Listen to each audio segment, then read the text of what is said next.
It's Tavor time. Or Tar 21, whatever you want to call it. I have heard nothing but amazing things, sarcasm, about these and how fussy they like to be. And how people just can't get on with them because they just don't want to work properly. So they just get rid. Now, this has apparently been working absolutely fine. He just thinks it's shooting a little bit soft. And I was like, what do you mean it's shooting a little bit soft? He's like, oh, well, it shoots like 300 FPS. Okay. I mean, that's fine. Does it shoot normally? Yeah, it shoots fine, yeah. So I'm like, well, FPS do be just a number. But just like his other one, we're going to aim for the usual target for an AEG, which is around a joule or 328, 330, 320, anywhere around there. But I think, regardless, he has been using it, so a service is going to benefit it. First things first, let's chrono it and let's see where it's at. I think I spy another cable that's going to need a Dean's conversion on it. So, and we'll do a 7/4, because he does have 7/4s as well as 11/1s. So, how does this sound on a 7/4? Well, first of all, safe. Oh, that is solid. That sounds fine. It doesn't sound like it's doing anything particularly terrible. Here's 11/1. This should be extra snappy now. Yeah. You know what? No. Let's chrono it with a 7/4 because that will be the most accurate of readings. And then we will chrono it with his 11/1 as well. What do we reckon? He says it's about 300. So we should get, you know, should the hop be completely off, about 300. 2/8? Yeah, 2/8. 243 to 250. 0.77 joule. I think that's about 270. No, that is 288. So 290. Okay. Now with an 11/1. About the same. So he did say it was about 300. He is correct. It is about 290. Let's do a service to it, and then what I'll probably do is see if any of this can be cleaned up.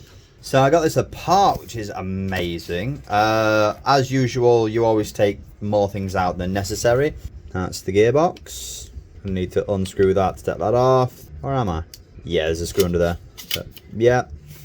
So you've got to take all the bolt stop and all that out. But the one thing that I was surprised by is that looks like an M4 hop unit. And you know what happens when I see an M4 hop unit? I've got to make it a ZCI. But first, here's a little fucking PSA. So, you do not have to take this out. And you do not have to unscrew this. That is where the board for the trigger is, right? But if you do, like I did, take that out because, you know, just take more things that you can always put it back in. But I'm going to help you save some time. So, let me move this out the way. Do you see that double spring action right there, right? Let's think it there. So, let me get a little pointer. So, your pin goes through this way, right? Because this is where the knurled end is. It's on this side. Shift that. So, this is a double spring. And both of them need to rest on top of here. Now, here is the fucking plan. So, I got a screwdriver like this, because that fits in the hole, or any form of thing that you can put in on the other side. You can possibly do this straight away from the other side with the pin, but that was a little bit easy, and then you kind of feed it back through, right? So, put it through and grab that. You've got to kind of weirdly manipulate it with your hands, but grab that part and then get it on, just on the end. And then see how this, you might see, so it kind of like ramps up. Get that bit on the other side of it, on here. So that bit goes on this side, that one goes in there, right? And then that'll allow it to, when you pick it up with, say, some pliers or something, or some tweezers, ideally pliers, they'll be stronger, just slide it up and it'll go tick and click in there, right? So you do the first one and then get that, push up on this trigger so it puts it in the right place, and then get that one over there in place, flick it up over, get that through, and then you've got to do the dance, if you do it this way, of putting that pin through and slowly feeding your screwdriver back out. And then never take that out ever again if you can help it, because you don't need to take it out. So that may help that one person looking, because when I looked at takedowns for this, because this is the first time I'm doing a Tavor, I will admit, and it's an Aries, so definitely a first time I'm doing an Aries Tavor. The problem you'll find is even Aries has multiple versions. So the version I saw, it took the top bit here off, and then other things slid out and there were rubber bars or whatever, right? What I did was I took the pins off of the top rail, pins out of the battery cover, the battery cover comes off, and then you've got this bit here which holds and houses your hammer, your bolt, whatever you want to call it. This names for things. And you've got to get that off, and that kind of slides underneath because it also holds in that. And then once that's out, you can kind of just, and that'll wriggle itself out. From there, you can unscrew this bit, very similar to the L85, that holds the outer barrel in place next to, as you can see in there, and it sits there, so it holds it in place right there where it needs to be. So you need to unscrew that so you can get that out very carefully. Bunk, that'll come out. And then from there, you can, in a matter of ways, finagle the barrel out. But to get this gearbox out, that needs to be out. Obviously, that needs to be off. I took that out and that out. You will also, see, I'm being very nice. You will have to disconnect the motor spades because otherwise that will not come out. And also disconnect that one from the gearbox. So that probably does mean that I have to put it back in here in order to test it, because I am not dragging all them wires out if I don't actually need to. In the meantime, what I would do is what I'm doing right now is very carefully put them back inside and then stick your pin through so it doesn't keep flying open. And then that can nicely stay inside and go behind it while you do your other stuff. You're welcome. Now, a ZCI. So we can probably just measure it up there. That certainly does look like, it looks, ooh, I think that's where it's going to get me. Where that ends, it sits just a bit too far back, doesn't it? Or does it? Or does it? Where's, oh, it's a built-in knob.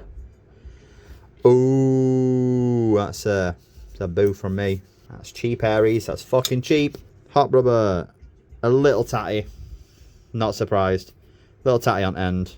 Otherwise, decent. But we're replacing that anyway, because we may as well. It's here. Barrel is, specks of dirt. So relatively good. I don't particularly like that, but if it's been doing okay and he doesn't want the hop upgrade, or the hop upgrade doesn't work, there we go. Okay, so screw on there, spring goes in there. There we go. Yeah.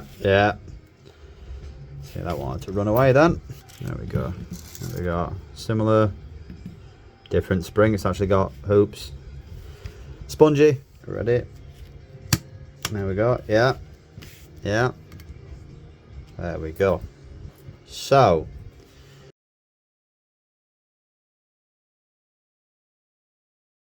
alright, looks pretty standard. Air seal. Someone's been in this. Oh, someone's been in this. They've just used silicone grease, which is fine. You normally do that for Asia clones, and these can be Asia clones. Let's have a look at gears then. So we have got a shim either side on that one. We have got a shim there and shim there. Shim under there. No shim on top. Okay, no shim on... Nope, we do have a shim on top. Okay, so yeah. This is leading me to believe more and more that someone else has been in this, which is absolutely fine. Well, maybe someone's been in this. Alright, let's give all this a good clean up then and do my stuff to it. Service done. Stuff in.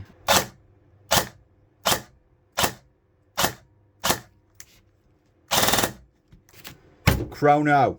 Right then, what do you reckon? Service, same spring, hot, rubber. Are we thinking it might not like this hop? We'll see. I'm going to say no, it doesn't like that hop. Okay, that's a shame. Original hop back in. Does it want to play now? 0.86 joule. So that has popped up. So we had 0.88 being the highest. 308 FPS. So it has gained 20 FPS. Cool. So that's where we're at the moment. Good to know.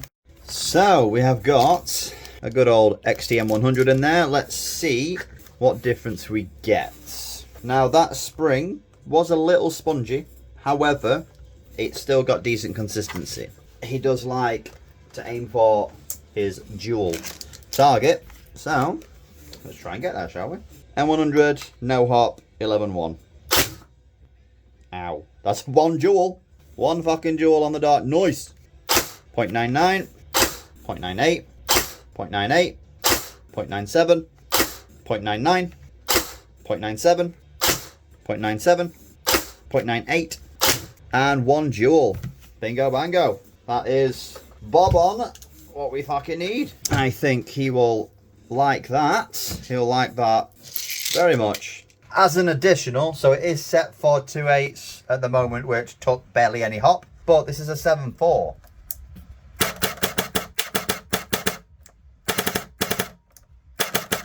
Sounds better with that springing. So 7.4 is viable for this. Yeah. There we go then. That's all cleaned up. Looks much brighter now as it used to be. Tried to do the same to the mag. Still a little bit sticking about, but may as well. Makes it look just that little bit nicer. So yeah, service, spring, hop rubber, and then I changed the motor to an ASG Ultimate just because, why not? I have it in my spares. I say, hey, do you want free stuff? And he's like, yeah, obviously free stuff. And it sounds quite nice. And now that that spring, that M100 is in there over the previous spring, it sounds much nicer on a 7.4, which is great because that means he doesn't lose as much utility with his 7.4s over his 11.1s. So this is good. In all, this version at least is far less fussy than people have said about the previous ones. Hope that's been entertaining. Hope that's been fun. I will see you in the next one. Yeah.